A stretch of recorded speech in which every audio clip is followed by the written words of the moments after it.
we must learn not to put up with that anymore, all of us. You were talking to John Perkins. His book is A Secret History of the American Empire. It's the 40th anniversary of the 1967 Israeli-Arab War. You talk about Israel being Fortress America in the Middle East.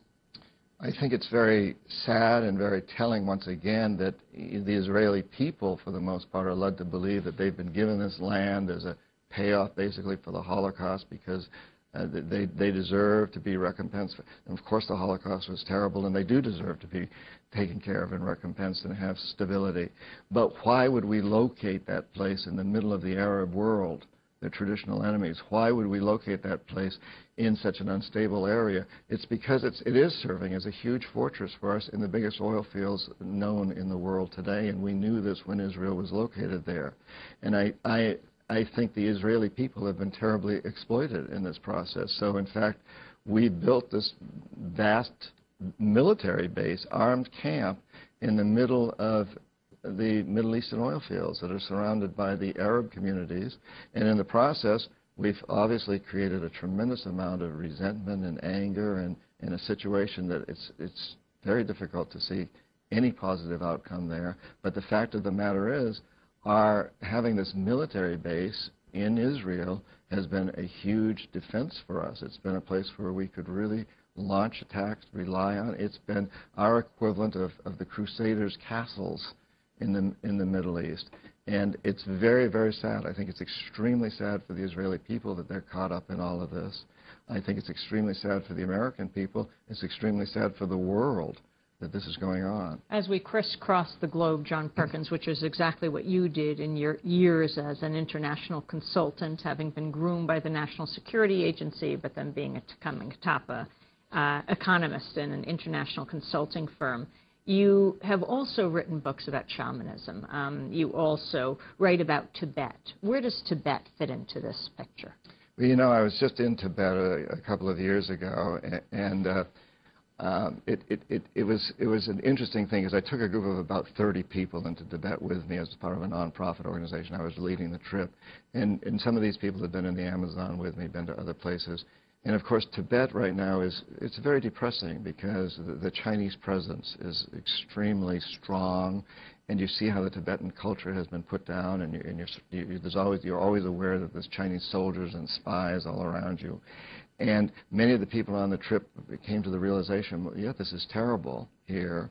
Pre-Tibet, we all know about that, but the ones who'd been with me on trips to the Amazon, where the oil companies and our own military are doing the same thing, said, but doesn't this remind us of what we're doing in so much of the world? And it's something we tend to forget. We can all wave banners about free Tibet, which we should, but how about freeing the countries that are under our thumb, too?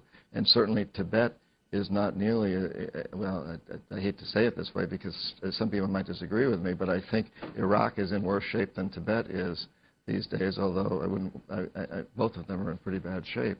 But so what we saw in Tibet is that same kind of model that we're implementing around the world, and yet most Americans are not aware that we're doing it.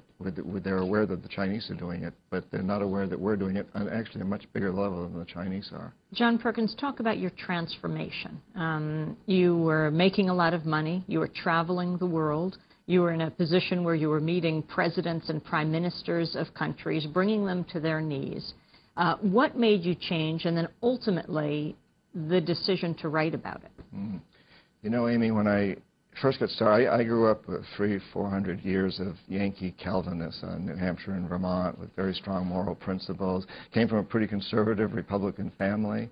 All during the 10 years that I was an economic hitman from 71 to 81, I was pretty young, but it bothered my conscience.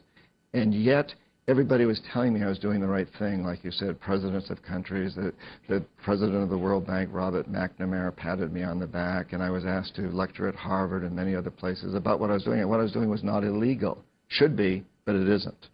And yet in my heart, it always tore at my conscience. I'd been a Peace Corps volunteer. I saw, and as time went by and I began to understand more and more, it got to be more and more difficult for me to continue doing this. Had a staff of about 4 dozen people working for me. Things were building up.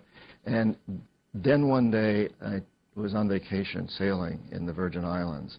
And I anchored my little boat off the St. John Island, and I took the dinghy in, and I climbed this mountain on St. John Island in the Virgin Islands up to this old sugarcane plantation in ruins. And it was beautiful. Bougainvillea, the sun was setting.